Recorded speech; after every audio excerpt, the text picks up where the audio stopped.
People were more rescuable in the first pandemic. This has a higher mortality in the younger group than the first one did. Her heart rate.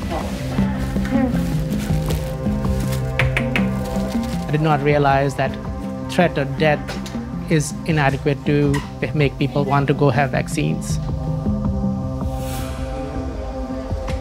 We're here in a hospital in Little Rock, Arkansas, where the Delta variant has led to a surge in COVID cases. The ICU is full beyond capacity. There are people on ventilators who are in their 20s, and over 90% of the patients are unvaccinated. Arkansas has one of the lowest vaccination rates in the country. 4 months ago, the state legislature passed a ban on mask mandates. Now, with the spread of the Delta variant, hospitals here are being pushed to the brink.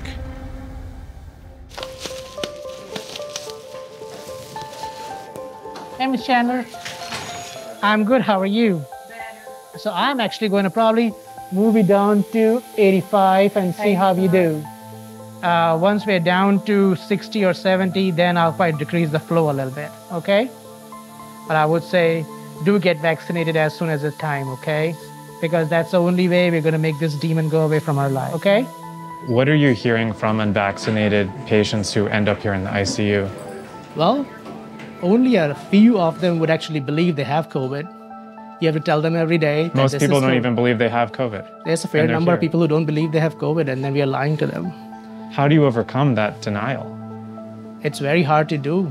I mean, you educate them, but if they get too agitated, then they get more short of breath, then they require more support, and then they get intubated, which then leads to a longer hospital stay.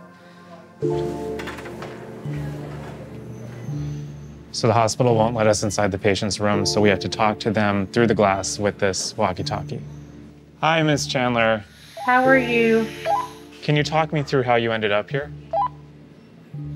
I had come down with what I thought was just an allergy, and it progressed, and I had fever going. 7 days later, my lungs were covered in COVID pneumonia. When you cannot breathe and you can't get air, it is very scary. Did you get the vaccine? No. Have you talked to the doctors and nurses here about the vaccine? I have, and yes, they're explaining, but you have to be open to hear, and I wasn't, and I'm more open to listen now. Why did you agree to be interviewed? I'm living something I didn't believe. I'm living it. And people need to know that it is real. It is real. People are dying. They are dying. 18 months into the pandemic, doctors here say they have more COVID cases than ever, and new groups are being hit harder. 20% of this hospital's recent COVID patients have been pregnant women. Lindsay Smith didn't get the vaccine and tested positive when she came to the hospital to give birth. She's asymptomatic, but had to be separated from her newborn son. This is our son. He's in the NICU right now. It looks like he's sleeping. How is it to not be able to go and see your baby in person? This morning was pretty difficult because he's supposed to be with me, you know?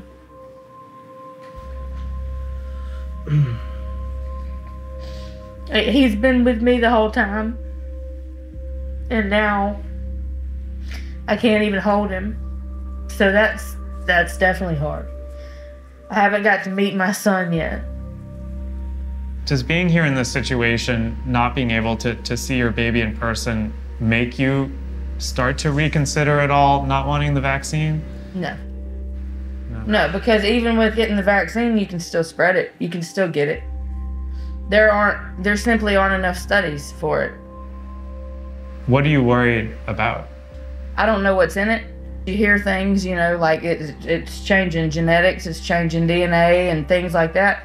I don't know how true that is, but I also don't know how true the things that they are saying, the good things about it that they say. Does it frustrate you to have patients who refuse the vaccine and then end up here in the ICU?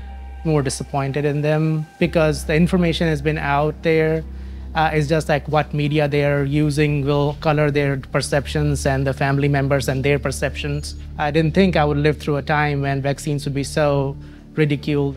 Have you had success at convincing either patients or their family members to get vaccinated? I would say 1/5 of the time. 1/5 of the time. And they may say yes to you here. If they actually get vaccinated, is a different story. So these nurses are turning a patient over. It's called proning, and it's done to increase airflow. Healthcare workers are exhausted and frustrated, with no end in sight. Some nurses at this hospital have even walked off in the middle of their shifts. It's really hard to come to work all the time and just see such sick, young patients who are on every single resource that we can throw at them to keep them alive. You know, at this point, I'm kind of like, it is what it is. Are you worried about the next few weeks if cases continue to rise like this? Yeah, we don't have enough staff for it to get worse. It's just kind of like you're hitting a wall. Do you plan to get the vaccine after you get out of here? Not at this time. I've read all the bad stuff on it. I've not read any of the good because I didn't believe it. So I have to change my thinking and study. But don't you think that maybe being vaccinated could have prevented you from being here in the first place? Not at this time, I don't believe that. How are we going to get out of this if more people don't get vaccinated? I can't answer that.